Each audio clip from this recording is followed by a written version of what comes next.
ঋত্বিকবাবু, কি হয়েছিল? আমরা সবাই খুব উদ্বিগ্ন, ঘটনাটা কি হয়েছিল?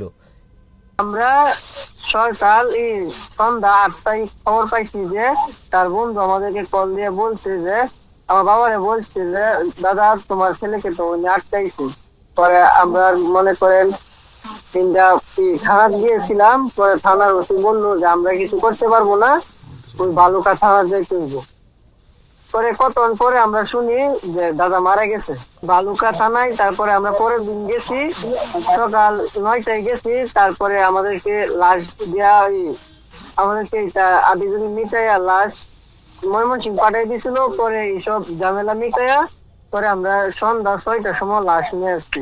কিন্তু আপনার দাদা কি সত্যি যে অভিযোগটা, এটা আপনারা মানেন যে কোনো ধর্ম অবমাননা করেছিলেন আপনার দাদা? না দাদা, এটা আমরা বিশ্বাস করি না, এরকম কথা কোনো বলতেই পারে না। তাহলে কেন এরকম করা হলো? তারা দাদা ষড়যন্ত্র করে মারা হয়েছে। কেন, কিসের জন্য ষড়যন্ত্র হলো? ওই আমরা তো ওইটা বলতে পারি না। আমরা শুনছি যে তার প্রমোশন হইবে, জিএম পদে সে প্রমোশন পাইতো। কিছুদিন পরে সে আবার কাগজপত্র জমা দিয়েছিল। আচ্ছা, আর আমরা কিছু জানি না। পরিবারটার কি অবস্থা? দাদাই তো একমাত্র আর্থিক উপার্জন করতো, আপনাদের পরিবারের কি অবস্থা? জি দাদা, আমার দাদাই আর্থিক উপার্জন করতো, সেই উপার্জনে আমরা চলতাম। এই মুহূর্তে কি চাইছেন আপনারা? আমরা সঠিক বিচার চাই। পুলিশ প্রশাসন করছে, পুলিশ প্রশাসনের ওপর ভরসা রাখছেন বাংলাদেশের? পুলিশ প্রশাসন আমাদের সাথে রয়েছে। আচ্ছা, কিন্তু সেদিনকে কি পুলিশ বাঁচাতে পারতো আপনার ভাইকে? সেদিন বাঁচাইতে পারে নাই।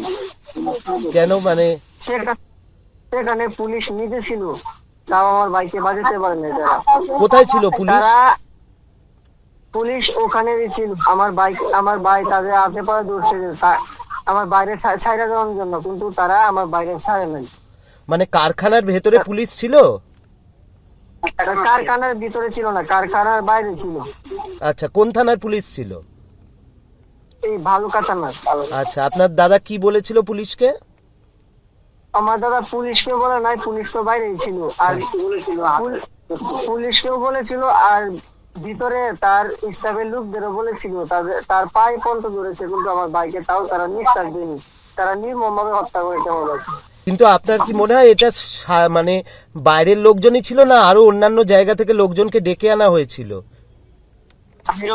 এটা বাইরের লোক ছিল, আবার ভিতরের লোক ছিল, কিন্তু সেটা আমরা সঠিক বলতে পারি না, কারণ ঘটনা তো ওইখানে ঘটেছে, আমরা তো বাসায় ছিলাম। আপনারা তো হিন্দু ধর্মাবলম্বী, আপনাদের কি সেই কারণে টার্গেট করা হয়েছিল আপনার দাদাকে? না, আমার দাদার উপর আমি শিউর না। তারা চক্রান্ত করে মারছে আমার দাদারে। হ্যাঁ, চক্রান্তটা কি কারণে, মানে পুরোটাই কি মানে অফিসের, নাকি আপনাদের ধর্মীয় বিষয়ও আছে? ধর্মীয় বিষয় নাই, আমার যতটুকু সন্দেহ হয় সেটা চাকরির বিষয় নিয়ে তাদের হত্যা করা হয়েছে। ও, চাকরির বিষয়টাকে এমন ভাবে আর কি সাজানো হয়েছিল, তাই তো? আচ্ছা, আপনারা এখন কি চাইছেন? লাস্ট প্রশ্ন আপনার থেকে জানতে চাইবো, কি চাইছেন এই মুহূর্তে?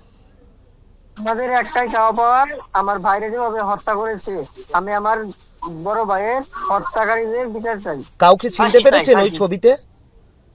না দাদা, আমরা চিনতে পারি নাই। তাদেরকে 7 জনকে, আমাদের 10 জনকে গ্রেফতার করেছে। আচ্ছা, আর আর বলছি, ওরা ওই ভালুকা থানার পুলিশ তখন ছিল, তা সত্ত্বেও কিছু করতে পারেনি? না না, কিছু করতে পারেনি, তাও তারা কিছু করতে পারে না।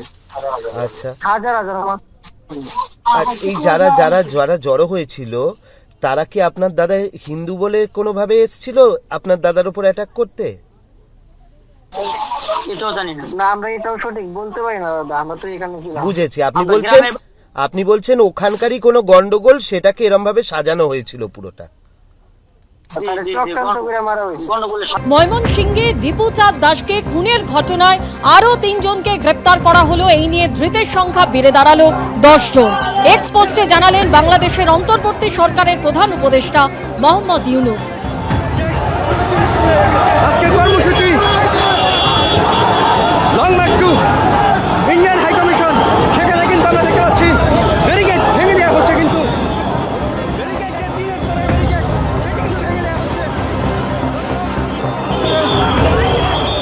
ময়মনসিংহে দীপুচাঁদ দাসকে খুনের অভিযোগে ধরপাকড়, খুনের ঘটনায় গ্রেপ্তার আরও 3 জন, ধৃত বেড়ে দাঁড়ালো 10 জন। এক্সপোস্টে জানালেন বাংলাদেশের অন্তর্বর্তী সরকারের প্রধান উপদেষ্টা মোহাম্মদ ইউনূস।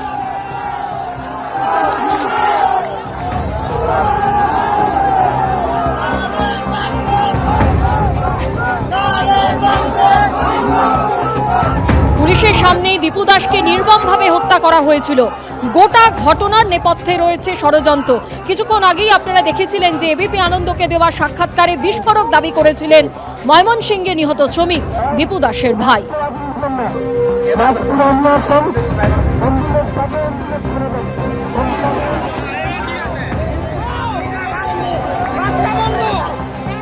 পুলিশের সামনে দীপু দাসকে নির্মমভাবে হত্যা করা হয়েছে। দীপু দাসের পরিবারের সঙ্গে দেখা করতে গেলেন বাংলাদেশের অধ্যাপক কুশল বরণ চক্রবর্তী। ময়মনসিংহে আপনারা দেখেছেন কয়েকদিন আগে গত 18 তারিখ ভয়ঙ্করভাবে নৃশংসভাবে ময়মনসিংহের যে এই দীপু দাসকে যেভাবে হত্যা করা হয়েছে মিথ্যা ধর্মীয় অনুভূতির গুজব রটিয়ে, এবং হত্যা করার পরে তাকে প্রচন্ড মারধর করে, তাকে উলঙ্গ করে, তাকে গাছের সাথে উল্টো করে ঝুলিয়ে অপমান করে, অপদস্থ করে, এবং তারপরে তাকে জ্বালিয়ে দেওয়া হয়েছে। আপনার ছেলেকে যেভাবে নৃশংসভাবে হত্যা করেছে আপনি তো ভিডিওতে দেখেছেন। আপনি এখন কি চান? আমি এটা বিচার চাই। আচ্ছা, বিচার চান কার কাছে? রাষ্ট্রের কাছে চান। তো আমরা চাই তার বিচার হোক সেই দীপু দাসের হত্যার, এবং ক্ষতিপূরণ দেওয়া হোক। আমরা রাষ্ট্রের কাছে মানুষের এরকম এই পরিবারের উপার্জনক্ষম ব্যক্তি সেই দীপু দাস তাকে হত্যা করেছে, আমরা রাষ্ট্রের কাছে, সরকারের কাছে 10 কোটি টাকার ক্ষতিপূরণ আমরা দাবি জানাচ্ছি। এবং এই যে সরকারের পক্ষ থেকে সরকারের কোনো উপদেষ্টা, আমি আশা করব যে তিনি এসে এই যে নৃশংস যে ঘটনাটা ঘটেছে তার পরিবারের কাছে এসে সান্ত্বনা প্রদান করবে। কারণ আমরা এর আগে বহু দেখেছি যে সংখ্যালঘুদের উপর যে এত ঘটনা ঘটে যায়, কখনো দেশের সর্বোচ্চ পর্যায়ে মানুষেরা খুব একটা যে তাদের সান্ত্বনা দেয় না বা আসে না। এবিপি আনন্দ, এগিয়ে থাকে, এগিয়ে রাখে।